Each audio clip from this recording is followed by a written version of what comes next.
Humans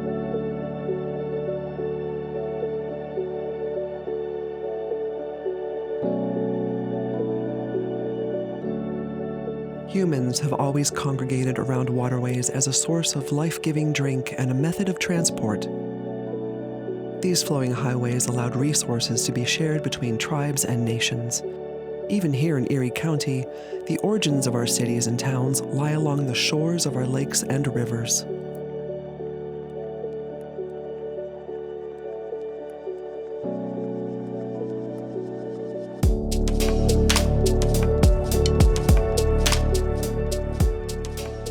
Two centuries ago, the Erie Triangle looked a little different. It wasn't centered where Erie would be on the bayfront, but rather farther south, in the thriving town of Waterford. Well, in the beginning, Waterford was bigger than Erie. Waterford was definitely surveyed and laid out before Erie was. Not by much, a couple months, but the surveying crew of Ebenezer Denny, they come up from Pittsburgh and they stop at Waterford and they start laying out the streets and everything here. There's more here at that time. The Eagle Hotel, which still stands. At one time, that was where business was done here in Erie County. All kinds of business. Trade in the area around Lake LaBeouf thrived with the abundance of natural resources available nearby. From beaver and deer hides to salt and trees, Waterford provided a seemingly endless supply of goods to the colonizers, who had already exploited the resources of their own lands back in Europe. Why are people colonizing other places on the globe? And it's basically to exploit the natural resources that are out there. It's a lot cheaper economically if you own the resources than if you purchase the resources. So if I'm going to come over and colonize North America, I now own whatever is there, the natural resources, and it makes it a lot cheaper. Europe had been wiped out. They had no forests, no trees, no critters, and one of the things that they found here in great quantity were furs, and all kinds of furs, not just beavers. Beavers were super popular because they became beaver hats. You look around today and you see lots of people wearing ball caps or whatever. Think of it like that, but more. Almost everybody in the 18th century is wearing some type of head covering or hat. These hats are made of felt, most of them. Think about your dryer when you clean out the lint trap. That's the beginnings of felt, that lint that you collect off of there. Very interesting. So beaver pelts have two different types of hairs. So what they found out is that the beaver hair has a very unique design to it, that it has all these little barbules, if you looked at it under the microscope, at the end of each of the hairs. So when you boiled it and then pounded it to make your felt, those little barbules lock in very hard and give you a very tough, resilient quality of fur felt to make a hat. So they were always on this search for the ultimate animal fur that would make the best hat, because that's what's driving a lot of commercial endeavors is fashion, believe it or not. It's $1 billion a year business in Europe, these hats. Some European countries actually have laws on the books at this time where you cannot be outside on the street without a head covering. One by one, when the Europeans got here, they were interested in seeing what they could do to gather up the riches of this land. They had no idea how to catch furs, but they knew that the Native Americans, Native Canadians knew how to do that. European powers came over, they're like, okay, you have stuff we want. You have beaver hides, you're making these deer hides. We could really use those. And the native cultures are like, well, you have nothing that we need. We have everything we provide for ourselves. Like, oh yeah, but you know what? We have something better.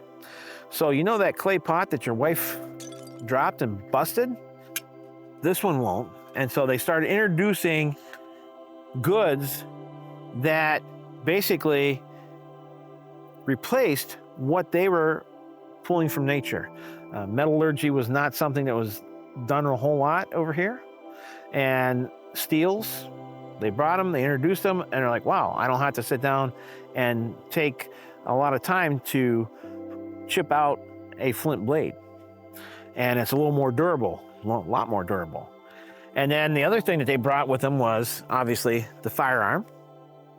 Okay, the introduction of muskets and rifles was a big hit with the natives.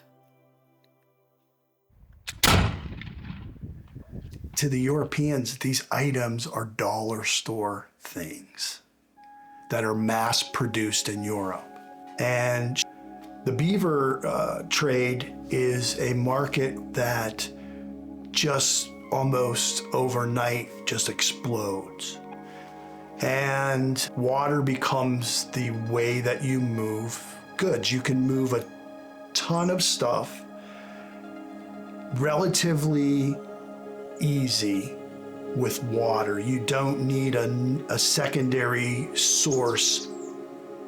For LaBeouf, to get materials here, they had different little trade houses set up along the way that were basically supply depots. And then you'd have people who would take it from this depot to the next depot, little storehouses. In the Lake Erie region of Chautauqua County, where Barcelona is, that was another drop-off point, and they would portage the materials from Barcelona to Chautauqua Lake. And at Chautauqua Lake, they had another outpost, French outpost. They had a French hospital, they had a canoe yard, Jamestown, New York. And so what they used Chautauqua Lake as a staging point because that was another easy route into the Allegheny River. So they go down from Chautauqua Lake to the Chattacoin to the Allegheny River, and then they could reach all the outposts that they needed to. Somebody in the French military defied orders and said, I'm going to explore a little further west, and discovered that there's a protected bay. It's easier to unload ships there. At the beach there in what is today Westfield was not very conducive to pulling in ships and unloading ships. So that's why that was picked. That's why it was selected to be Erie instead of that location. But originally it was going to be Westfield. And where there's trade and transport for it, there's profit to be made. While the Native Americans only took what they needed, the European settlers saw a chance for fame and fortune. With growing demand for fashionable furs, overhunting proliferated. One early entrepreneur in the beaver trade became America's first millionaire, John Jacob Astor. The beaver in North America, they're almost brought to the brink of extinction. And two major reasons why. One is this fur trade. And the other is just like furs took off, so did tobacco. This is a plant that was unknown until the Columbian Exchange, and almost overnight becomes the rage of Europe. Everybody is using tobacco. Men and women and children are using tobacco. And it's one of those things that's used for recreation. There are also people prescribing it for illnesses. You know, you go to the apothecary and they might give you something to try and smoke. Tobacco takes a lot of land.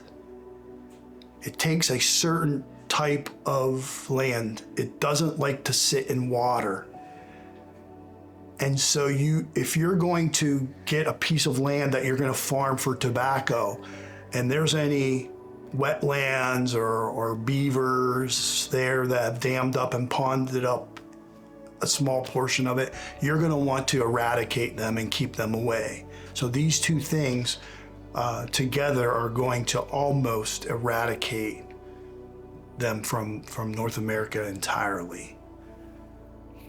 there's a difficult balance between what's good for us environmentally and what's good for us commercially and monetarily.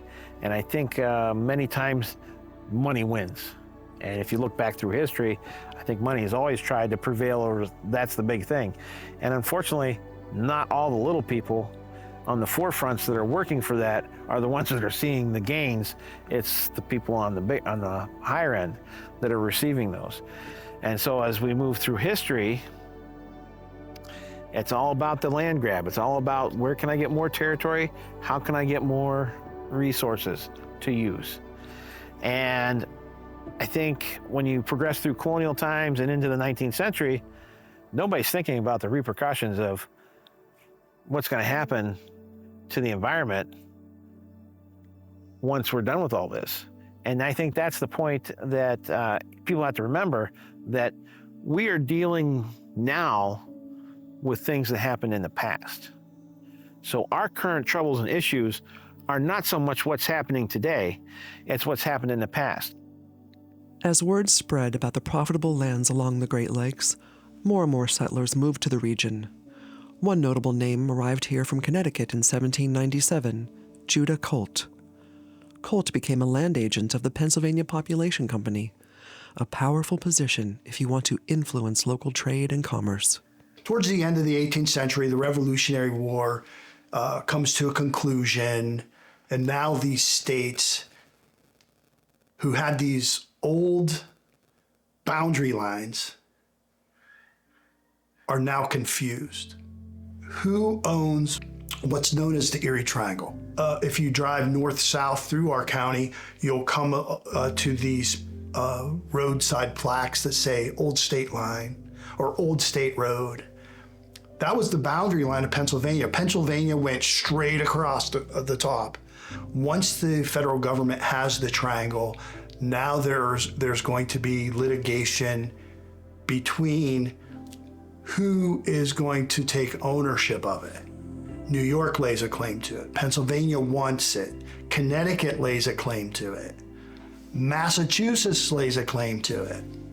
It goes to court, and eventually it works itself out to where the federal government is going to sell the triangle to the state of Pennsylvania.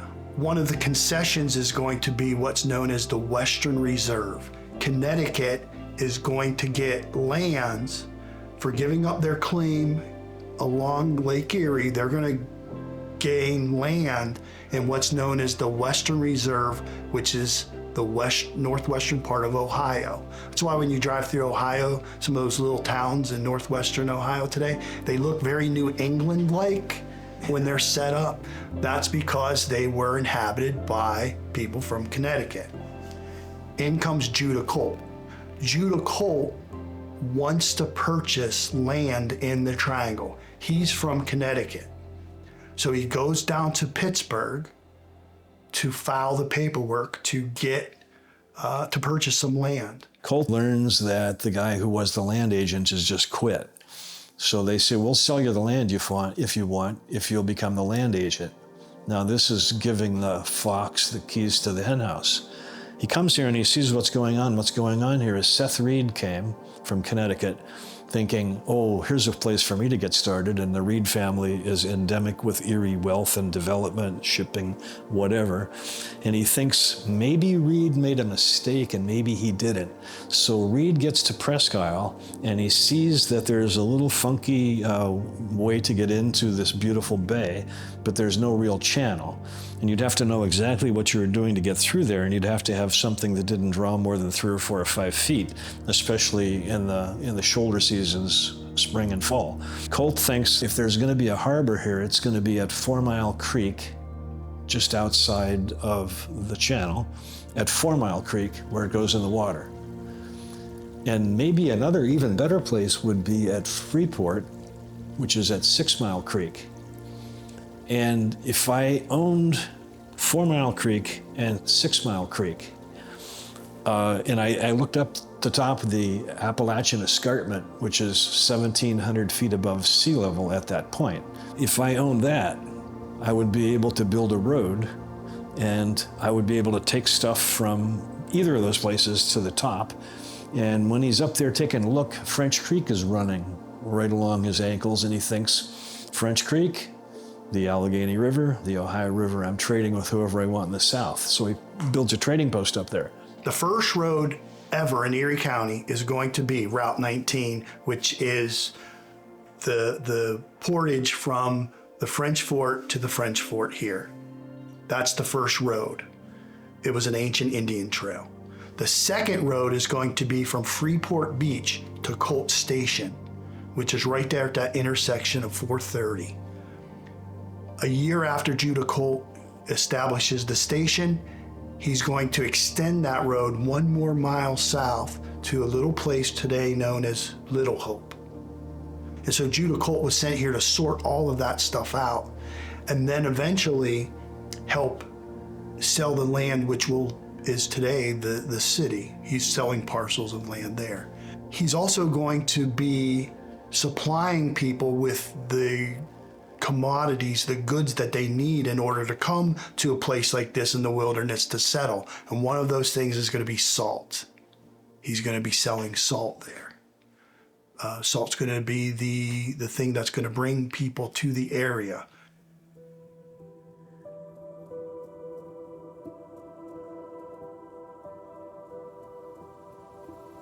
The salt, it was entombed underneath the Great Lakes. Nobody knew much about it until people started drilling, looking for oil and gas, which had been discovered over in Pennsylvania, near Oil City and other places. And while they started poking down there, around here in Ohio, when they got to about 1,800 feet below the surface, they didn't get oil, they got salt. There were areas in the Great Lakes where you would have natural salt licks or salt deposits.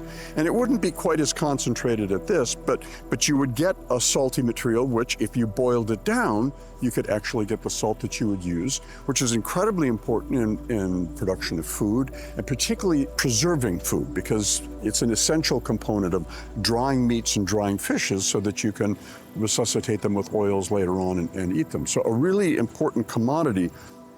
Unless you go to the market or have access to a market that's close enough that you can go every day to get your food, you really need a way to preserve that food. And in the 18th century, you're drying it with salt.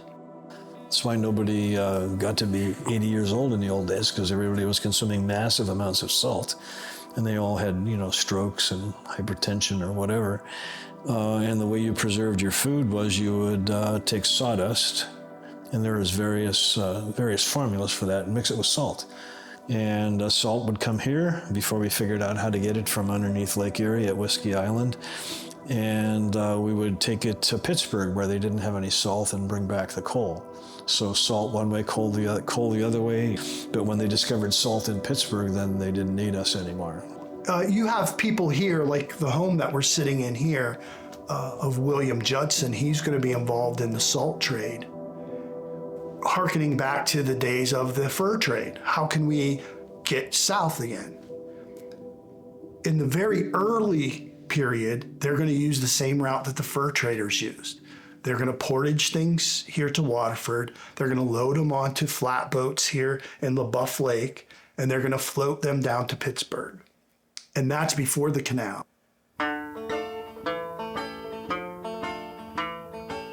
In comes the era of canals, connecting inland waterways like the Great Lakes and the Hudson and the Ohio rivers. The Erie Extension Canal provided a far smoother and faster path from Erie to Pittsburgh than the rivers did. What an opportunity for expanding trade in a thriving port town. The early 1800s was a time that canals really became big in Northwest PA, Northeast Ohio. The Erie Canal across the state of New York had been built and was thriving, and westward expansion was a big trend in the area. You have a guy in New York. He's the mayor of New York. His name is Clinton. He'll eventually become the governor of New York. And he has this idea of creating this canal. The government wants nothing to do with it. And that's going to become a good thing. The presidents at the time, you have Jefferson and then you have Madison. They don't want anything to do with this endeavor. They don't think it's worthy. He's eventually able to raise the money, and he builds this canal, which is like 360 some odd miles long. There was already a canal being built from Philadelphia to Pittsburgh, the mainline canal, they called that. As we watched the years march on, Clinton built Clinton's Ditch so you could land in New York, go up the Hudson River, then down the Erie Canal to Buffalo. And then from Buffalo, you're in Lake Erie and you're heading for wherever you want. What they wanted was a canal to connect the Pittsburgh area to the Great Lakes. So that enabled industries in Pittsburgh to be able to transport and trade things up to the Great Lakes. You can't always rely on French Creek, or you can't rely on LaBeouf Creek. It's seasonal. This canal is more reliable, so let's extend it. So there's going to be this extension canal that's going to cut through the city of Erie, west through the West County, like places like Girard and Platea, and head south towards Pittsburgh. Because once you get to Pittsburgh, now you're on deep water. You've got the Allegheny and you've got the Ohio, and you're on deep water again. The problem they found was that as this canal was going north up to Lake Erie, there was a high spot just west of Conneaut Lake. It's called Summit Township, and it's called Summit Township for the reason that it's the summit. And so the canal water can't flow upstream, and so they needed to figure out a way that the canal could have a smooth path from Pittsburgh to Erie. And what they did, they went north of Meadville, they diverted some water from French Creek, and they created what is called the French Creek Feeder Canal. And then it went up to Conneaut Lake. You know, it's kind of interesting to compare the history of Erie and Cleveland, because there was a time when Erie was far larger than this quiet little metropolis behind us. One of the things that really changed the fortune of Cleveland was the establishment of a canal that joined Lake Erie to the Ohio River drainage. So when we take a look at Lake Erie, whether your vantage point is Presque Isle or whether it's the mouth of the Cuyahoga right beside us here, it turns out, oh, there's the Mark Barker. And I believe it just filled its holds this morning at the Cargill mine, and it's filled with salt, and it'll be taking that salt to other ports for distribution within the Great Lakes. It's also interesting to see the importance of the Cuyahoga River as a highway, if you will, for commerce, because it was originally the Ohio and Erie Canal had its start here, that you could take that canal system all the way down to the Ohio River, and it was one of the things that really put Cleveland on the map, because it was this amazing zone of commerce that connected the Ohio River system to the Great Lakes. Because once you're in the Great Lakes, you can go to Erie, go to Buffalo, go to Detroit. Once you got it here, you could take it down the canals all the way to the Ohio River and beyond. Once the canal comes, then there's this idea, oh, this canal, which was supposed to be a failure, which actually came in not only under budget, but on time, because the government wasn't involved in it, right? And it opens up new markets. This is when the fish industry and the salt trade explode. Times were changing. Colt had taken a strong stance in lobbying for the federal government to improve the Erie Bayfront and Presque Isle, making the town more desirable for business opportunities. Other changes, too, brought the newly designated borough of Erie to the forefront. The Erie Extension Canal now flowed from the bay through western Erie County, south to Pittsburgh, bypassing Waterford. There were some hard choices ahead for those who built their lives on the former trade hub. We think about how rivers are highways, if you will, that can bring people together, and particularly when this continent was opening up to those of European descent, you know, they were the main ways to get around. But it's also curious that in the city of Cleveland, as it's developed, this was also a major divide, because before you have all these bridges that connect the east side to the west, there was in fact a huge divide between the two sides of the city. Ohio City here and Cleveland over there. Cleveland ultimately would annex Ohio City, but so rivers bring us together, rivers keep us apart. And so people like Colt and people like the Judsons and Reeds, they have this dilemma because when they were here, they were hands-on with their business.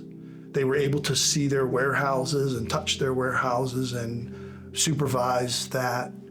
But now the canal's in Erie, and it bypasses, it goes to the west of Waterford.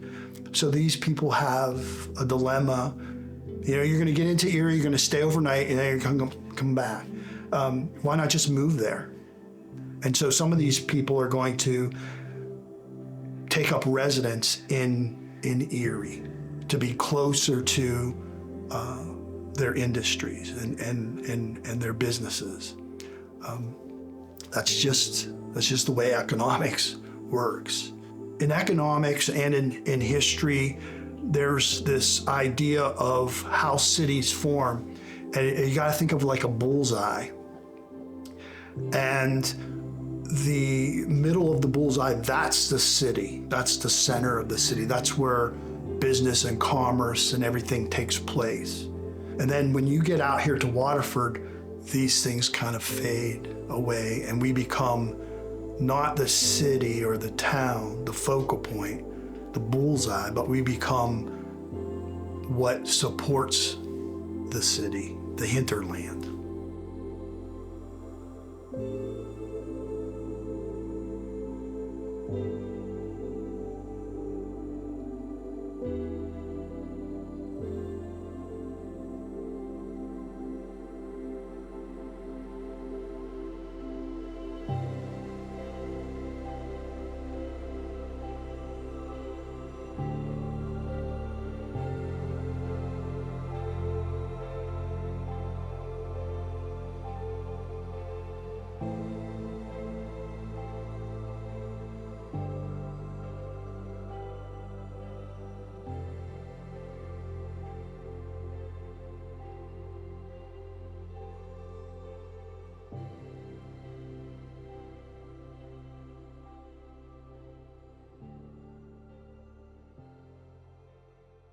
Chronicles is made possible by a grant from the Erie Community Foundation, a community assets grant provided by the Erie County Gaming Revenue Authority, support from Spring Hill Senior Living, and the generous support of Thomas B. Hagen. We question and learn.